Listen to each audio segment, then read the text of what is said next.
Mais um Ser Família e voltamos a estar na sua companhia para o terceiro programa desta nova série, onde estamos a abordar assuntos contemporâneos que afetam a família de hoje. Vamos estar mais uma vez com Daniel Bastos. Daniel, mais uma vez, bem-vindo. Obrigado. Enfim, tu decidiste trazer para o programa de hoje um assunto que já foi tabu durante muito tempo, evitava-se falar, não se podia falar de todo, passou a ser comum ou até mesmo banal. Eu diria que hoje em dia parece que é novamente tabu falar sobre este assunto, que é a questão da homossexualidade. Por que é tão importante continuarmos a falar sobre este assunto?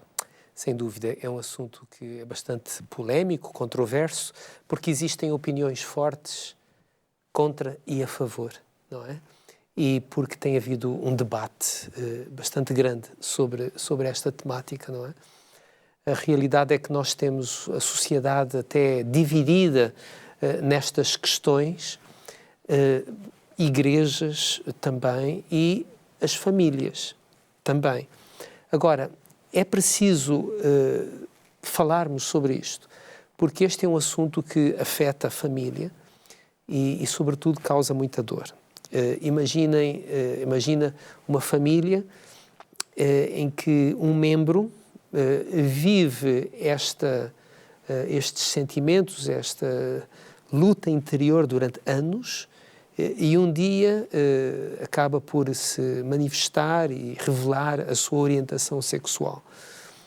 Isto é um choque, há ali um sentimento de grande dor, sofrimento, perda, sentimentos muito confusos.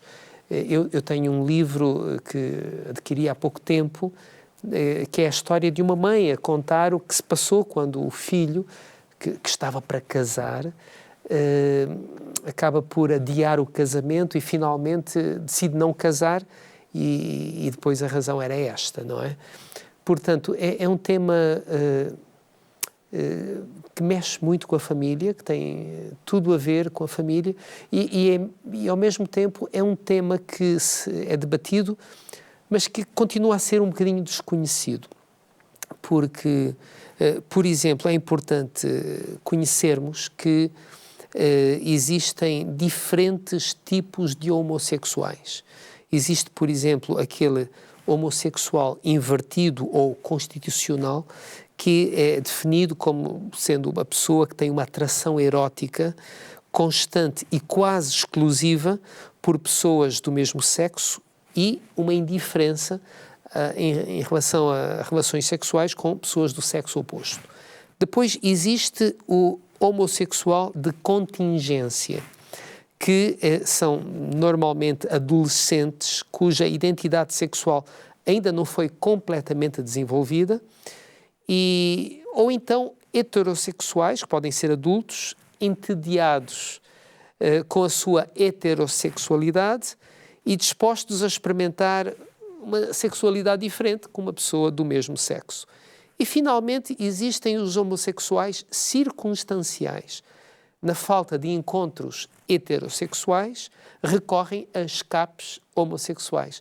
Portanto, há aqui diferenças profundas nas pessoas. Calcula-se que pode afetar uma percentagem de 5% da população, mas eles são, entre eles, todos diferentes. E é preciso que nós compreendamos isto.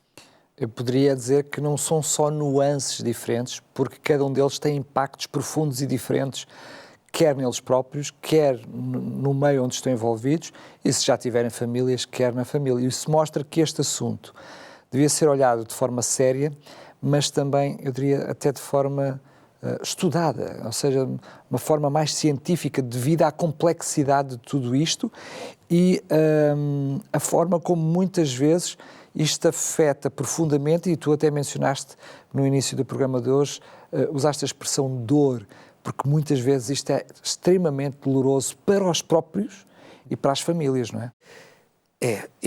Não foi sequer há um ano que eu tive a oportunidade de estar no lugar onde um senhor, publicamente, não o conhecia, mas ele contou a sua história.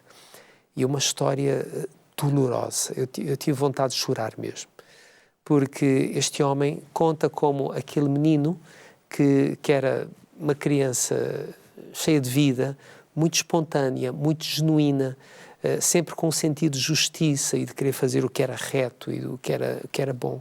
Foi crescendo, torna-se num adolescente e depois vai fracassando em tudo aquilo que faz. Passa pelo exército, passa por determinada atividade, tentou fazer um curso universitário e ele não consegue fazer nada com sucesso. Até o momento dele revelar a sua orientação sexual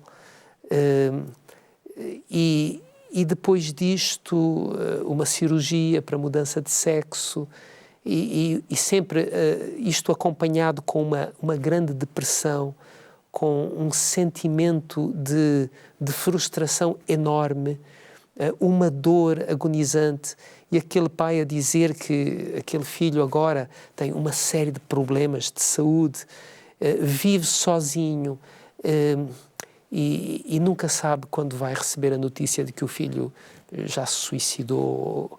Portanto, um problema extremamente doloroso, difícil. Por isso é que nós devemos falar sobre este assunto, sim, porque estamos aqui para falar da família. E devemos ter este cuidado de sentir que ele é um assunto que traz muita dor e, por isso, não podemos falar de qualquer maneira deste assunto, mas, por outro lado, também é preciso dizer aquilo que é o que é correto, o que é certo sobre esta temática.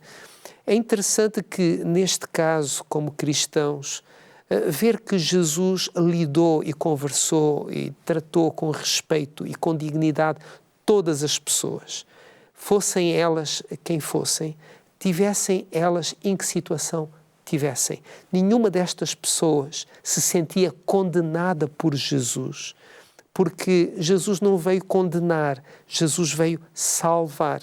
Por outro lado, nenhuma delas sentiu que alguma prática que estivesse a ter menos correta estava a ser validada por Jesus. O que Jesus queria era dar uma oportunidade a todas as pessoas. E é preciso então ter esta noção de fazer distinção entre aquilo que é uma orientação e aquilo que é uma prática. Este aspecto é muito importante. Compreender de forma inequívoca aquilo que a Bíblia realmente diz sobre isto, na mesma medida em que a Bíblia oferece esperança e promove o arrependimento e uma nova vida para qualquer pessoa, independente da sua orientação sexual, porque todos nós somos humanos, temos falhas e temos os nossos erros também. Mas no meio de todo este diálogo é preciso ter em conta que a Bíblia é uma fonte de autoridade e compreendê-la e saber interpretar a Bíblia e a natureza daquilo que está escrito da forma devida, para também não ficarmos desorientados entre o que poderá ser certo, normal ou errado e anormal. É preciso não perdermos também os parâmetros, não é? Então seria interessante nós, quem sabe até deixarmos esse assunto para depois do intervalo, percebemos o que é que a Bíblia diz, porque, sobretudo para aqueles que têm a sua Bíblia como livro orientador de vida, temos a certeza do que é que a Bíblia ensina sobre o assunto nas diferentes práticas. Mas antes mesmo gostaria de perguntar isto. Isso dá-me a sensação que a noção que tu trouxeste agora de como lidar com o homossexual e com a homossexualidade não é diferente de todos os outros assuntos. Não é? Porque o princípio é que Jesus sempre olhou para o erro e não para o errante. Em qualquer área, nós estamos a falar só desta área, não é, Daniel? Claro, é preciso fazer a distinção entre a pessoa e a prática, não é? E nós precisamos de amar as pessoas. Mesmo, eu lembro-me de programas que fizemos no passado, mesmo na educação dos filhos, quando acontece algo que os filhos fizeram de errado, tão simples quanto isso, o princípio já se aplica aí. Não vamos valorizar nem dizer que és sempre assim, tu és um desastrado, né, qualificando a criança, mas se há algum problema vamos olhar para o erro em si, para a falha não em si, não qualificando a criança. O princípio, extrapolando, é o mesmo, não é? Exatamente, Nós devemos fazer a diferença entre o ato e a pessoa. Claro. Muito bem, porque não queremos fazer a indiferença, dizer-lhe que já a seguir vamos continuar com este assunto na segunda parte. Para já vamos fazer um pequenino intervalo e logo a seguir estarei aqui com uma oferta muito especial para si. Até já. TV Novo Tempo, o canal da família, o canal da esperança. Estamos de volta para a segunda parte do nosso Ser Família de hoje e, como o prometido é devido, aqui está a oferta. Hoje o que tenho para si é o guia de estudo Mente Feliz. Um guia de estudo que fala sobre as questões da mente, a saúde mental, tem também vários desafios, aquilo que acaba por desequilibrar também esse mesmo bem-estar mental.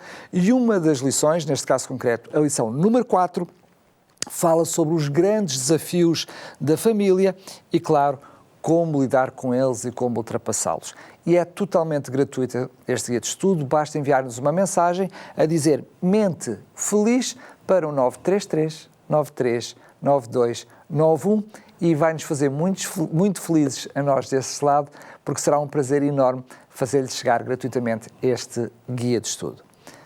Daniel, voltamos a um assunto difícil e polémico. Estamos a falar de sexualidade e tinha-te prometido que gostaria que tu me explicasses o que é que a Bíblia diz, o que é que a Bíblia fala e já agora, se puderes e estiveres preparado para isso, falar das duas realidades. O que é que a Bíblia diz sobre a homossexualidade, se é que fala sobre o assunto, mas também do homossexual e se faz a diferença, como estávamos a falar, entre as duas questões. Sem dúvida. O que hoje nós temos, e isto gera sim uma grande confusão, é que entre aqueles que utilizam a Bíblia como referência no ensino, temos aqueles que dizem claramente aquilo que a Bíblia diz sobre o tema, mas outros que vão interpretar isto de uma maneira diferente e vão dizer, não é bem isto que quer dizer alguma coisa diferente. E então, é preciso nós termos uma ideia clara daquilo que a Bíblia ensina sobre isto e nos posicionarmos em relação a isto na compreensão do assunto. Mas depois não invalida que utilizemos como modelo a forma como Cristo tratou todas as pessoas. Eu estava a te interromper, peço desculpa por isso. Não podemos olhar para a Bíblia apenas num determinado parte, ou num determinado capítulo, ou num determinado versículo, para tirar daí uma conclusão. Temos que olhar para ela no seu todo, não é? Claro. Logo no início, a Bíblia ensina que Deus, em Gênesis capítulo 1, versículo 27, criou homem e mulher. Os criou. Aqueles que advogam uma posição diferente dizem, bem, claro, ali só está descrito isto desta maneira, e é homem e mulher, uma relação heterossexual, claramente, porque era necessário para a procriação. Ora bem, isto é reduzir a relação heterossexual só à procriação. E a própria sexualidade, não é? Exatamente. Isto é um erro crasso que o próprio cristianismo durante muito tempo advogou, mas que nós hoje compreendemos, estudando a Bíblia, que não é assim. E estudando a anatomia e fisiologia, sabemos que não é assim. Portanto, no plano original, Gênesis 1, 27 deveria ser extremamente elucidativo. Homem e mulher os formou. Depois, nós encontramos, sim, várias alusões à homossexualidade na Bíblia. Poderíamos mencionar, por exemplo, Sodoma e Gomorra, em que, assim como também uma experiência descrita em Juízes 19, quando um levita em Gibeá, na tribo de Benjamim, ele é assediado pelos homens lá da terra, assim como os anjos foram em Sodoma, que quiseram abusar deles. Portanto, casos aqui de violência sexual. Alguém dirá, bem, é porque o que está errado é a violência sexual. Mas se nós estudarmos Judas, versículo 7, e 2 Pedro, capítulo 2, 6 a 10, que fazem referência à experiência de Sodoma, vamos ver que não é apenas a violência que está em causa, mas é toda a licenciosidade, uma prática incorreta da sexualidade que ali é questionada. Depois, há quem tente ler na Bíblia que a relação de Davi e Jónatas ou de Ruth e Noemi, por exemplo, eram relações homossexuais. Bem, é verdade que é preciso muita criatividade, imaginação, não é? Portanto, isto é claramente especulativo, porque os textos nunca o dizem de forma, pelo contrário, mas há muitos textos, ou pelo menos alguns, que são muito explícitos em relação àquilo que a Bíblia tem a dizer sobre esta prática. Eu poderia mencionar, por exemplo, Levíticos 18, 22, que diz: com o homem não te deitarás como se fosse mulher. Portanto, aqui é um texto extremamente claro. Levíticos 20, 13 diz: quando também um homem se deitar com outro homem como com mulher, ambos fizeram abominação. Portanto, a Bíblia, ela é clara. Ela diz, onde há o Espírito do Senhor, aí há liberdade. Deus dá-nos liberdade de escolha. Cada pessoa tem e pode e deve fazer as suas escolhas. Eu não posso dizer que a Bíblia diz uma coisa que ela não diz, porque isto depois vai induzir em erro quem, de facto, quer se deixar orientar pela Bíblia, não é? A prática de Jesus com as pessoas que tinham algum tipo de comportamento fora daquilo que deveria ser, ou dentro daquilo que era correto, é uma atitude de compaixão, não é? Quando Jesus encontra aquela mulher apanhada em adultério, Jesus vai lhe dizer, eu não te condeno. Porque Jesus vem sempre para salvar. Mas ele depois diz, vai... E não peques mais. E não peques mais. Portanto, olha, o caminho é este. Esta prática não está correta. Não é este o plano original. Não foi assim, não foi para isto que o homem e a mulher foram criados. Mas eu não te condeno por aquilo que já fizeste. Agora, acredita naquilo que eu propus originalmente e tu vais ver que vais ser mais feliz. No fundo, é isto que Jesus está a dizer. Quando Jesus é questionado sobre a questão do divórcio,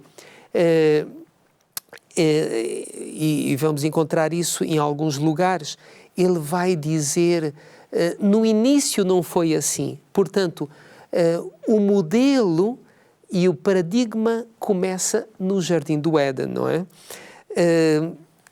Claro que quando Jesus estava... há pessoas que dizem, em relação aos dois textos que eu li de Levíticos, dizem, bem, mas aquilo eram regras mosaicas, não é? Quando Jesus vai no Sermão da Montanha e noutros lugares falar sobre a licenciosidade ou sobre a impureza sexual, qualquer judeu sabia do que ele estava a falar. E certamente que Deuteronômio 18 e 20 estavam na mente de qualquer judeu e também de Jesus. Portanto, onde estão também prescritas estas questões.